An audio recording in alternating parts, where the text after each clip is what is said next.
Hello दोस्तों। आज मैं लाया हूं आपके लिए एक मजेदार डायलॉग जो आप सबने सुना होगा और आप सबको बहुत ही पसंद है, बहुत बहुत पसंद है। दोस्तों, ये डायलॉग को बोला गया है अमिताभ सर द्वारा। ओके, अमिताभ बच्चन सर ने बोला है इसे, और ये डायलॉग मैंने लिया है फिल्म डॉन से। ओके, वो डायलॉग क्या है दोस्तों? सबसे पहले सिचुएशन ये होती है कि पुलिस डॉन को चारों ओर से घेर लेती है, और डॉन जो अपने कमरे में है वो सोनिया जी के साथ होता है। ओके, तो जो सोनिया है उसको एड्रेस करके डॉन बोल रहे हैं कि डॉन का इंतजार तो 11 मुल्कों की पुलिस कर रही है, मगर एक बात समझ लो, डॉन को पकड़ना मुश्किल ही नहीं, नामुमकिन है।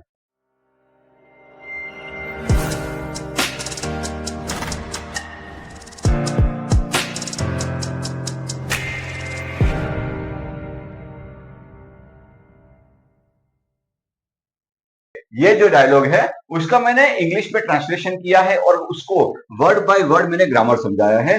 तो सबसे पहले मैं हम सीखेंगे कि इसका इंग्लिश ट्रांसलेशन मैंने कैसे किया। ओके, देखो, इंग्लिश में ट्रांसलेशन करने के लिए है ना, कुछ चीजों को हमें सोचना पड़ता है। ओके, यहाँ पे क्या है कि डॉन का इंतजार 11 मुल्कों की पुलिस कर रही है। देखो, मैं आपको सोचना सिखा रहा हूं कि डॉन का इंतजार 11 मुल्कों की पुलिस कर रही है। मतलब कि वो पुलिस उनके पुलिस थाने में इंतजार करके नहीं बैठी है कि डॉन आएगा और हम पकड़ लेंगे।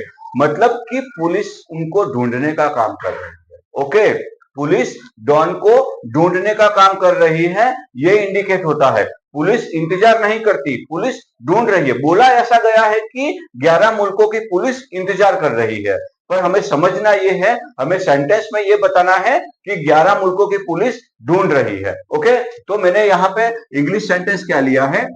The police of 11 countries are looking for don. Okay, but understand one thing, to arrest the don is not only difficult but also impossible. Okay, तो ये है उसका फुल्ली इंग्लिश में ट्रांसलेशन। ओके, अब हम इसको समझेंगे कि इसका सब्जेक्ट क्या है, वर्ब क्या है और ऑब्जेक्ट क्या है। ओके, ये समझते हैं। तो ये जो पूरा है ना, द से लेके कंट्रीज तक, तो ये पूरा हमारा सेंटेंस है। ओके, ये एक सब्जेक्ट है। ये जो ग्रुप ऑफ वर्ड्स है ना, द से लेके कंट्रीज तक, ओके, तो ये पूरा हमारा एक सब्जेक्ट है। ओके, कि the police of 11 countries. Okay, तो ये पूरा हमारा एक सब्जेक्ट है। ओके, एज ए सब्जेक्ट मैंने लिया है। ओके, ये जो आर है वो हमारा हेल्पिंग वर्ब है। ओके, आर जो है वो हमारा हेल्पिंग वर्ब है, जो कि प्लूरल के साथ यूज होता है। ओके, जो कि प्लूरल के साथ यूज होता है। अभी लुकिंग, लुकिंग यानी कि वो प्रेजेंट टेंस को इंडिकेट करता है। ओके, तो वो हमारा मेन वर्ब भी है। ओके, कि ढूंढने का काम कर रही है, पुलिस ढूंढने का काम कर रही है। तो आर हमारा हेल्पिंग वर्ब है, और यहाँ पे मेन काम क्या हो रहा है कि ढूंढने का। देखो, मैंने यहाँ पे वेटिंग नहीं लिखा। ओके, कि 11 मुल्कों की पुलिस वो डॉन का इंतजार कर रही है, तो मैंने यहाँ पे इंतजार का मतलब होता है वेट करना, लेकिन मैंने यहाँ पे लुकिंग लिखा है। लुकिंग मतलब कि ढूंढना। ओके, लुकिंग मतलब कि ढूंढना। तो मेन वर्ब क्या है, मेन काम क्या है यहाँ पे? ढूंढना। तो वो हमारा मेन वर्ब यहाँ पे लुकिंग है। ओके, तो ये फॉर डॉन जो है वो हमारा ऑब्जेक्ट है। ओके, तो एक हो गया हमारा सब्जेक्ट, एक हमारा हेल्पिंग वर्ब, एक हमारा मेन वर्ब, और यहां पे एक ऑब्जेक्ट है। ओके, तो सब्जेक्ट, ऑब्जेक्ट और वर्ब के जरिए हमने एक सेंटेंस फिनिश किया है। यही सेंटेंस को मैं थोड़ा सा वर्ड बाय वर्ड आपको ग्रामर भी सिखाने वाला हूं। दोस्तों, यहाँ पे जो पुलिस के आगे ध लिखा है ना, ओके, वो क्या है कि ध कब यूज होता है? ओके, वो कोई पर्टिकुलर ग्रुप को बताना हो या तो कोई स्पेसिस को बताना हो, तब हम ध का यूज करेंगे। ओके, हम ऐसा बोलेंगे कि the lion is a dangerous animal. तो वो द लायन क्या है मालूम है? वो पूरी जाति को इंडिकेट करता है कि एक शेर डेंजरस नहीं है, जितने भी शेर है, शेर की पूरी प्रजाति है, वो पूरी प्रजाति को इंडिकेट करता है ये ध। वैसे ही ये जो पुलिस है ना, वो पुलिस मतलब कि पूरी दुनिया की पुलिस, उसको हमने इंडिकेट करने के लिए यहाँ पे आर्टिकल द का यूज किया है। ओके, तो the police of 11 countries, okay, are looking for don. ये जो प्लूरल सब्जेक्ट हो गया। ओके, तो वी के साथ में या दे के साथ में हमेशा आर आता है, तो इसका मतलब लेंगे हम दे। ओके, तो they are looking for don. They are मतलब कौन? The police of 11 countries. Okay, तो जो थर्ड पर्सन प्लूरल प्रोनाउन है, ओके, ये क्या है? थर्ड पर्सन प्लूरल प्रोनाउन है, उसके आगे हम आर का यूज करेंगे सिंपल प्रेजेंट टेंस में। ओके, सिंपल प्रेजेंट टेंस में हम आर का यूज करेंगे। ओके, वैसे ही मैंने मेन वर्ब लिया है, वैसे ही मैंने ऑब्जेक्ट लिया है। अभी ये दोस्तों बट जो है, वो बट क्या होता है कि सबसे पहले बट एक कॉन्ट्रास्ट का काम करता है, और बट हमारा कंजक्शन भी है। ओके, कि कंजक्शन क्या होता है?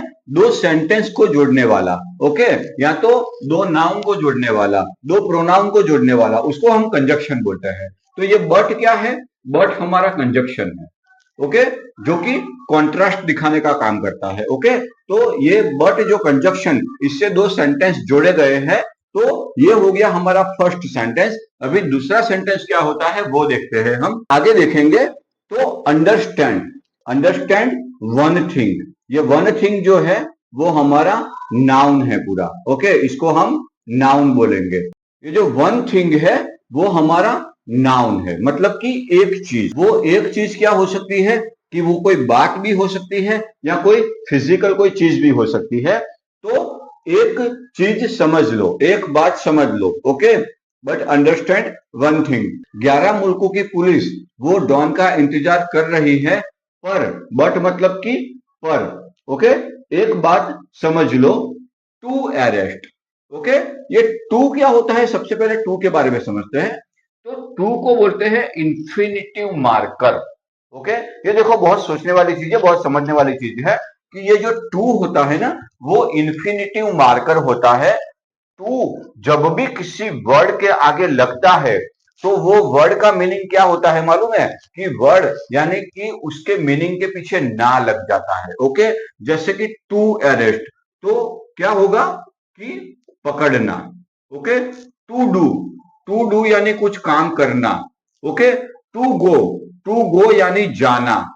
ओके, तो ये जो ना है ना, वो टू के हिसाब से लगता है। ओके, जब कोई वर्ड के आगे टू लगता है, तो वो इंफिनिटिव वर्ड हो जाता है, और इसको हम जब हिंदी मीनिंग करेंगे, तो वो हिंदी मीनिंग में ना से मीनिंग होता है।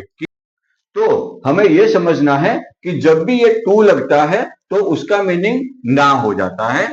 अभी आगे, the don. Okay, the don क्या है? यहाँ पे थर्ड पर्सन सिंगुलर है, और वो एक नाउन भी है। ओके, कि थर्ड पर्सन सिंगुलर है और एक नाउन भी है। अभी दोस्तों जैसे मैंने यहाँ पे आपको द समझाया था, अभी ये वाला मैं द समझाऊंगा ना, तो ये द का एक रूल क्या होता है कि डॉन एक निश्चित आदमी है।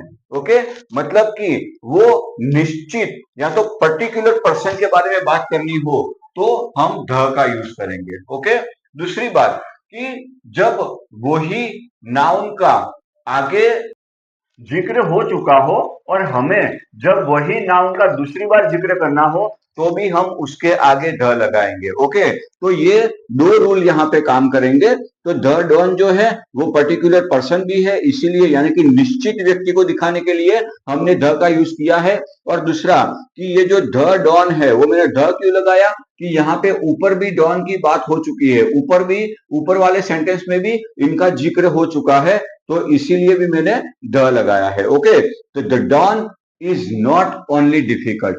इज क्या है? वो हमारा हेल्पिंग वर्ब है। ओके, इज हमारा हेल्पिंग वर्ब है। नॉट हमें नेगेशन दिखाता है। ओनली, ओनली यानी कि सिर्फ। ओके, या तो फक्त, सिर्फ।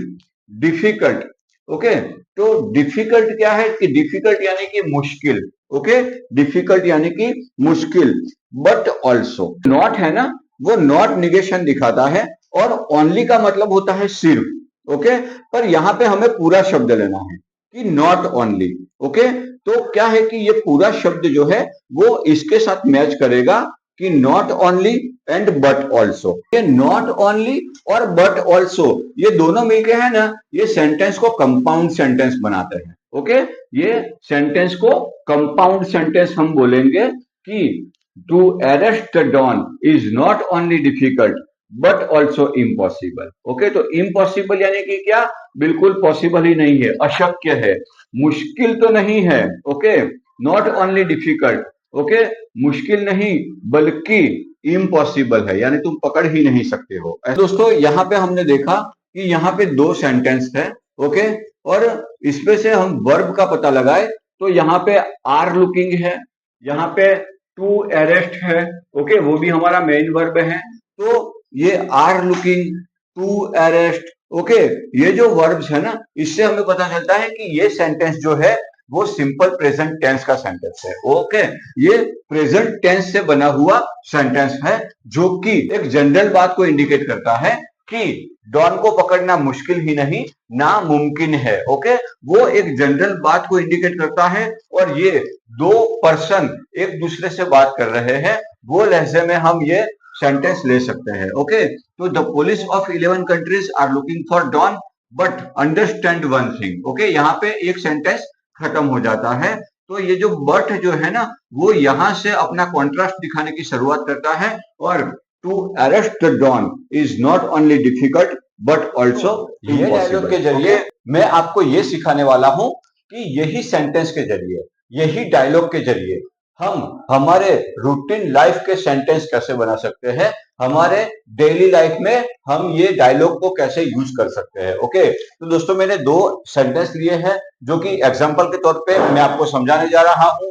वो सेंटेंस है दोस्तों कि the students of 5 schools are preparing for the competition but remember one thing. Okay, मतलब कि डॉन का इंतजार तो 11 मुल्कों की पुलिस कर रही है, तो the students of 5 schools are preparing for the competition. Okay, कि 5 स्कूलों के स्टूडेंट ये कंपटीशन की प्रिपेयरिंग कर रहे हैं। ओके, ये कंपटीशन की तैयारी कर रहे हैं, पर रिमेंबर वन थिंग। ओके, पर एक बात याद कर लो। ओके, एक बात समझ लो। ओके, तो ऐसा भी कोई सेंटेंस हम बना सकते हैं। ओके, हमको किसी प्रिंसिपल को कहना हो कि ध्यान रखना 5 स्कूलों के स्टूडेंट्स ये कंपटीशन की प्रिपेयरिंग कर रहे हैं, पर एक बात याद रखना। ओके, उसके बाद में भी हम कोई सेंटेंस जोड़ सकते हैं। ओके, तो ये हो गया हमारा एक एग्जाम्पल।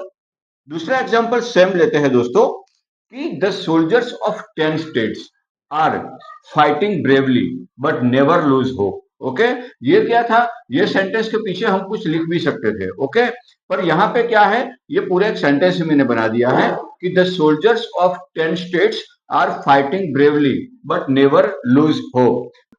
10 स्टेट के सोल्जर्स, ओके, 10 स्टेट्स के सोल्जर्स वो बहादुरी से लड़ाई लड़ रहे हैं, पर उन्होंने कभी हिम्मत नहीं हारी। ओके, तो ये ऐसे भी हम सेंटेंस बना सकते हैं हमारी रूटीन लाइफ में, हमारी डेली लाइफ में। दोस्तों अभी दूसरा एग्जांपल है, the doctors of all hospitals are trying their best but accept one reality. Okay, मतलब कि कोई मरीज वो लास्ट स्टेज पे होता है, यानी कि he is going to die. Okay, तो हम किसी को बताने के लिए ऐसे सेंटेंस का यूज कर सकते हैं। ओके, कि क्या है, ऑल हॉस्पिटल्स, ओके, सारी हॉस्पिटल्स के डॉक्टर्स वो अपना बेस्ट ट्राई कर रहे हैं, पर आपको जो रियलिटी है वो एक्सेप्ट करनी होगी। मतलब कि जो होने वाला है वो आपको एक्सेप्ट करना होगा कि मरीज का क्या होने वाला है, वो ऐसा हम बता सकते हैं किसी को।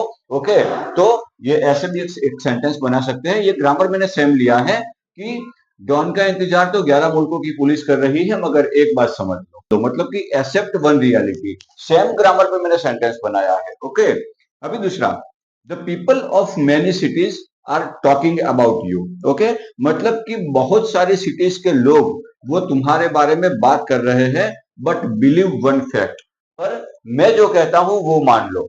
ओके, कि बहुत सारे, मतलब कि the people of many cities, okay, 11 मुल्कों की पुलिस, तो people of many cities are talking about you. Okay, don का इंतजार कर रही है, तो तुम्हारे बारे में बात कर रही है, but believe one fact. Okay, इसका क्या करेंगे, पर एक बात समझ लो, बट बिलीव वन फैक्ट, की एक हकीकत जान लो। ओके, तो ऐसे भी हम ये जो डायलॉग्स है उसके जरिए हम लोग हमारी डेली लाइफ में हम ये सेंटेंस बना के इसको यूज कर सकते हैं। तो दोस्तों मैं जो सेंटेंस सिखा रहा हूं, मैं जो आपको डायलॉग सिखा रहा हूं, तो इस पे मैंने एक स्पेशल वीडियो भी बनाया है, कि आज तक जो जो भी मैंने डायलॉग सिखाए हैं उस वो हर एक डायलॉग पे से आप अपने डेली रूटीन लाइफ में कुछ कुछ सेंटेंस बना के आप यूज कर सकते हो। ओके, जैसे कि एक सेंटेंस है दोस्तों कि आज खुश तो बहुत होंगे तुम। ओके, ये अमिताभ बच्चन साहब बोलते हैं, क्या बोलते हैं? आज खुश तो बहुत होंगे तुम। तो इसका इंग्लिश क्या होता है कि today you must be very happy, या तो ऐसा बोल सकते हैं कि you must be very happy today. तो अभी इसका रूटीन लाइफ में कैसे यूज कर सकते हैं हम? जैसे कि आपके पापा ऑफिस से थक कर आए हैं, ओके, तो आप क्या बोल सकते हो? पापा you must be tired. Okay, मतलब कि आज तुम बहुत थक गए होंगे। ओके, वो क्या था कि आज खुश तो बहुत होंगे, तो हमने क्या बोला? आज बहुत थक गए होंगे। ओके, तो सेम सेंटेंस बनता है कि you must be very happy today, you must be tired today. Okay, must be very happy क्या था कि आज खुश तो बहुत होंगे तुम, तो ये मस्ट बी टायर्ड क्या था कि आज थक बहुत गए होंगे तुम। ओके, तो ऐसे बहुत से डायलॉग्स लेके मैं आया हूं, इसका इंग्लिश में वर्ड बाय वर्ड मैंने ट्रांसलेशन बताया है। इस पे से हम अपनी रूटीन लाइफ में ये डायलॉग का कैसे यूज कर सकते हैं, दोस्तों डिस्क्रिप्शन में मेरे वीडियोस रखे हुए हैं, आप वो वीडियोस देख सकते हो। तो दोस्तों कैसा लगा ये डायलॉग मुझे कमेंट में जरूर बताइए। ऐसे बहुत से डायलॉग का मैंने इंग्लिश में ट्रांसलेशन किया है और मैंने वर्ड बाय वर्ड मैंने ग्रामर भी समझाया है। तो दोस्तों जुड़े रहिए हमारे चैनल से, देखते रहिए हमारे वीडियो। भी मिलते हैं एक नए डायलॉग में। जय हिंद, जय भारत।